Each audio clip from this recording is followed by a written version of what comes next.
Good YouTube, Quinn Wade up early in the morning to give y'all that instant analysis on the New Orleans Pelicans beating Melbourne. And I'm not going to talk about Melbourne since they're not an NBA team, but I'm going to tell y'all about the Pelican players, what I seen them do offensively and defensively, and give y'all analysis just on them. They won this game 107 to 97. They held Melbourne United under 100 points, and they did give up a lot of opportunities. Melbourne did push the pace on them. They did get some quick shots against the Pelicans defense. Um, they also got some good production from some of their role players tonight. Trey Murphy looked really good. He could have made some more threes, in my personal opinion, but he missed some easy ones that he normally makes, and some guys off the bench stepped up.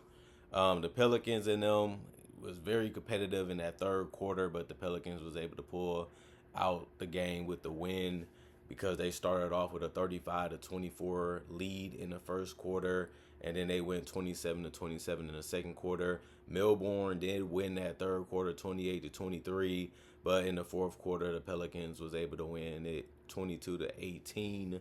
And that was very good for them because this is a win that shows you that the Pelicans, they have some things that can work in their favor, even in the regular season. They did knock down their threes at a good rate. They was 8 of 33 from three, 24%, but they did go 40 of 90, 44% from the field. That's what NBA teams should be doing, that or higher.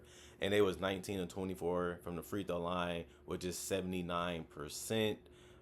They did allow Melbourne to get 20 free throws taken, and Melbourne did get up a lot of threes against their defense, which was more than the Pelicans because they shot 41 of them and made them at 29%. If they made a couple more threes, it would have been a more interesting game, but Melbourne just couldn't knock them down. Sometimes they was wide open, they just couldn't put it in the basket. And they also shot 36 to 91, 39% from the field. I don't think the Pelicans played great defense. I just feel like Melbourne kind of rushed some shots, try to get shots up fast, unbalanced. Some of them they just couldn't put it down, like I said, and the Pelicans just kept coming and coming and coming and finding ways to put the ball in the basket. And Zion, we want to see more of him, obviously, in the future. He only played 16 minutes tonight, but he was 5 of 8 from the field. Took the shots that he normally took, which was basically getting to the basket, trying to go glass or finish in the paint. And he was able to get to the free throw line because he didn't avoid the physicality Melbourne. But he went 5 of 7 from the free throw line, 2 rebounds, 5 assists, 2 steals, 2 turnovers, 2 personal fouls. He was a plus 10 and plus minus. He finished with 15.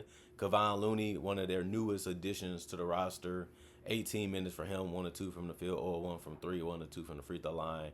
3 points, 3 rebounds, 2 assists, 1 block, 2 personal fouls. He's a minus 2 and plus minus. He's not a scorer. He's just an effort guy. He's going to get you rebounds. He's going to box out. He's going to set screens, and he's going to make the right pass if he gets the ball. And that's all you can really ask him to do. Sadiq Bey played 21 minutes, which was the most out of all the starters. He was 0 3 from the field, 0 1 from 3. 2 rebounds, 1 of them was offensive with an assist and a steal and a block. He was a plus 9 and plus minus. He finished with 0 points. Didn't take a lot of shots. Like I say, he only took 3 of them. But you would like him to continue to be more aggressive. He's going to be a guy that's going to provide space, and he's going to have to make shots. His defense was solid. You respect that, but you want to see some more buckets to fall in his favor and him to take a little bit more shots. Jordan Poole was all over the place offensively. He took some tough ones, took some ugly ones in this game, but he normally does. That's what he's going to bring to the table. He played 20 minutes. 3 of 9 from the field, 1 of 6 from 3, 4 or 5 from the free throw line, 4 rebounds, 4 assists, 1 block, 3 turnovers. He was a minus 3 and plus minus. He did crack double digits with 11 points by the end of the game. But like I said, his shot selection was all over the place. He did make some good passes here and there, but he was a sloppy with the ball, even with his handling, and that's something that you have to accept if he's on your team, because that's just his play style and how he tries to get it done. The person that took the most shots in the starting lineup was Trey Murphy. 19 minutes for him, 7 of 13 from the field. You gotta like that. The only problem, he went 2 of 7 from 3. You probably would like to see him make 2 or 3 of those. and then you'll live with it. But then again, it be like that because threes are the hardest shots in the game. You just want him to continue to take them because he's good at it. He was 2 of 2 from the free throw line, one board. You want him to get more rebounds. You want him to battle a little bit there, or just get out and transition a little bit more. Got to do one or the other. He also had 3 steals, 2 turnovers, 1 personal foul, -1 and plus minus. He finished with the most points on the Pelicans with 18. Jalen McDaniels played 7 minutes. He didn't score a point or even attempt a shot or a free throw, but he did grab 2 boards when he was out there on the court. He was a -3 and plus minus. Christian played 4 minutes. He was 1-1 from the field. That was it for him with the 2 points, but he also grabbed 4 boards, 2 of them being offensive out of that. 1 personal foul, a +6 and plus minus. Carlo, 16 minutes, 3 of 6 from the field, 0 of 2 from 3, 4 rebounds, 3 of them was offensive. He also had 1 assist and a steal and a block. He also got 2 personal fouls, and he was a +3 and plus minus with 6 points. I like what he did offensively. A lot of things was done right. He didn't make a 3, even though he attempted only 2. You would like him to make a couple of those if he's out there on the court. He rebounded and was taking some gambles out there defensively. Ended up working out to a certain extent for him today. Eves played 20 minutes. He was 3 or 4 from the field. He did grab 8 rebounds, which actually was the most on the team. He's a legitimate 7-footer with good athleticism, and it paid off in this game, even though he got scored on a lot, especially in the post. 3 of his rebounds were offensive with an assist. He did also have 3 blocks. A lot of those, he timed them right. That's what you want to see from him. That's what you want to get from him, and he proved that he can do it tonight, and you want to see that every single night that he plays. 2 personal fouls. He's a +9 and plus minus. He had 6 points. And like I said, he did play 20 minutes. Jose Alvarado did what he does. Came in and brought instant offense and some defense on the perimeter. 4 or 5 from the field. He went 3 or 4 from 3. They kept leaving the guy open. So he kept saying, I'm just going to take it. And he was able to get them all to basically go down besides 1. 3 rebounds, 1 assist, 1 steal, 1 turnover, 2 personal fouls. He's a +7 and plus minus. Finished with double digits off the bench with 11. PV, 21 minutes. He was 3 or 5 from the field, 1 or 1 from 3. He did have 1 rebound. He did have 3 steals. He did have 3 turnovers and 2 personal fouls. He finished as a +5 and plus minus with 7 points. You have to like the fact that he was putting the ball in the basket and playing some defense, and it ended up working out for him tonight. This was one of his better games. You want to see him continue to do that, although he's not going to get this many minutes in the regular season, most likely. At least he's showing you some signs that he can really fit with this roster, and he can put the ball in the basket in a variety of different ways, which is something that you want to continue to see in preseason and whenever he plays in the regular season. Trey Alexander, 10 minutes. He was 0 of 3 from the field, 3 rebounds, 1 block, 2 personal fouls, a +3 and plus minus, but he didn't score at all. He had shots that was okay, but he just couldn't put them in the basket, and he did help out on the boards, but he didn't also get to the free throw line. Bryce was real physical. He was driving majority of the time. Some of his shots he just flat out missed, or they was just a little too tough, and he was just trying to find a way to get to the free throw line. It didn't happen that often because he only got there twice, and he made both of his free throw line shots, and he was also 4 or 7 from the field, which is a good amount of efficiency when you look at that 50% that he shot, but some of his shots was forced. He has to figure that part out. If he wants to get some legitimate minutes, he got to play winning basketball. Even mentality-wise, he has to have the right approach when he's trying to be out there on the court, trying to do something like putting the ball in the basket. 1 rebound, 2 personal fouls, +3 and plus minus.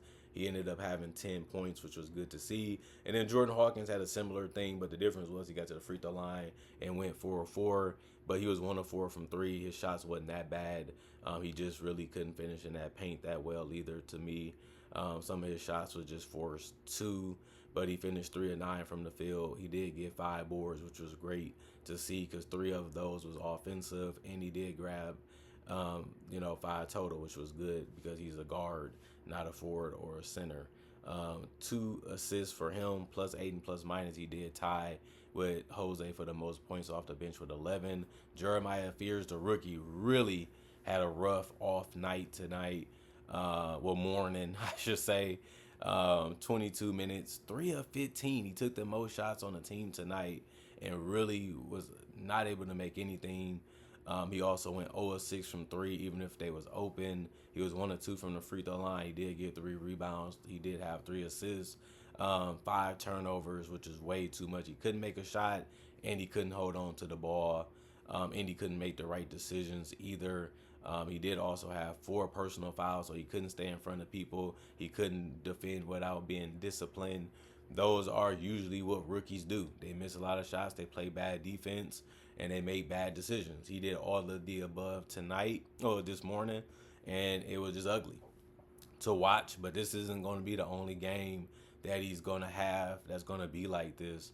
It's just part of the maturation process of trying to become a great player, especially at a young age like he is right now, currently. -4 and plus minus, he only had 7 points. And the rest of the guys did not play. Some of them was injured, like Herb Jones or DeJounte Murray or Jaden Springer, or the coach just didn't want him to get in there. Derek Queen also was injured, like we knew, because he had the wrist surgery, so he was also out because of injury. And at the end of the day, this team ended up having 46 total rebounds. They got out rebounded by Melbourne. I feel like Melbourne had really tried to attack them in the paint with their speed and their quickness, and it was working, just not enough to get the win. The Pelicans also had 20 assists. They got beat by Melbourne in that category because they had 23. The Pelicans also had 11 steals. They won that battle because Melbourne only had 7. The Pelicans also had 8 blocks. They won that one in a landslide because Melbourne was only able to get 1. The Pelicans had 16 turnovers, which was less than Melbourne by 1 because they had 17.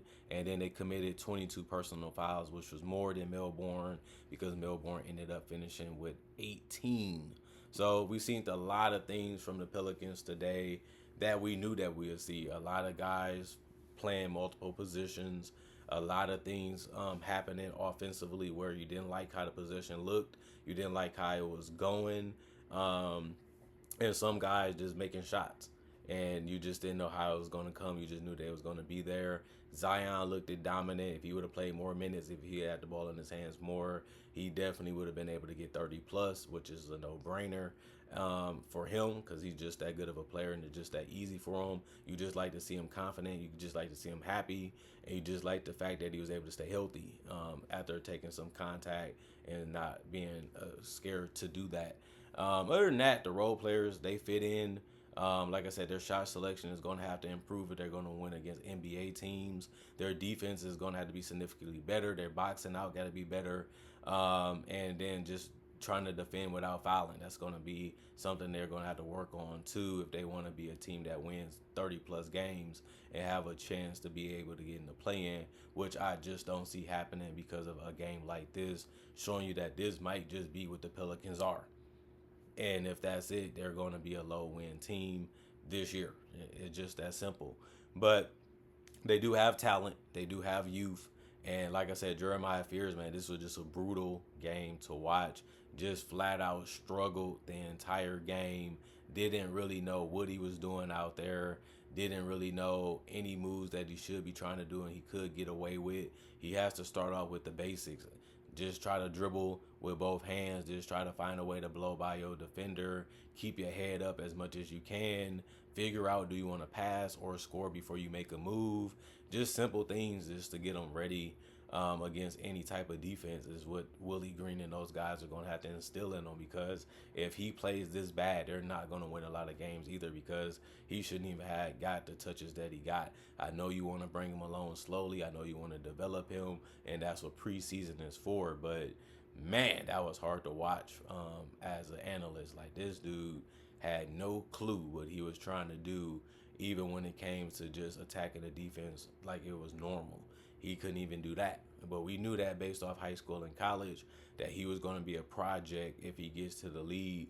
But his upside is really worth it, because people looked at it like he has all-star upside at the guard position. I mean, it's going to take a while to see if that's true, and the Pelicans is already trying to bring him along, as good as they can because they have nothing to lose. They have a young roster, so it's all about growing. It's all about trying to get better. So why not just let him get comfortable having the ball and making decisions because it's preseason and they still won the game. But that's all understandable. That's the way you have to look at it if you're a coach. That's the way you have to look at it if you're a fan. That you always got to start off somehow, some way, and even when you're starting from the bottom, you can still get to the top. So we'll see if that's what happens with Jeremiah Fears. But other than that, comment, like, subscribe, share, hit the notification bell to get the analysis when it first come out, and I also make conversation videos just like this about various NBA only topics. I also do breakdowns with real footage of legends, current legends, rookies, and also future stars. I also do mock draft and draft coverage too. So if you love that type of stuff, I got over 3,000 plus videos already on my channel that you can watch right now and enjoy. Plus I upload videos each and every day, so you always got something to watch. You basically always got something to look forward to, and it's rare if I don't upload something. So just keep that in mind. That's how hard I go on this channel. And thank y'all for supporting the channel and appreciating it for what it is and the content that I make and loving it at the same time as fans. All I can say is I'm going for now. Y'all stay blessed up. Peace. And I'll be back today with the award predictions, and we should be having fun with that. A fun topic, a fun thing to discuss with y'all, and that will be coming up next today. And I'll see you with y'all hopefully later today if it's meant to be. Y'all stay blessed up though.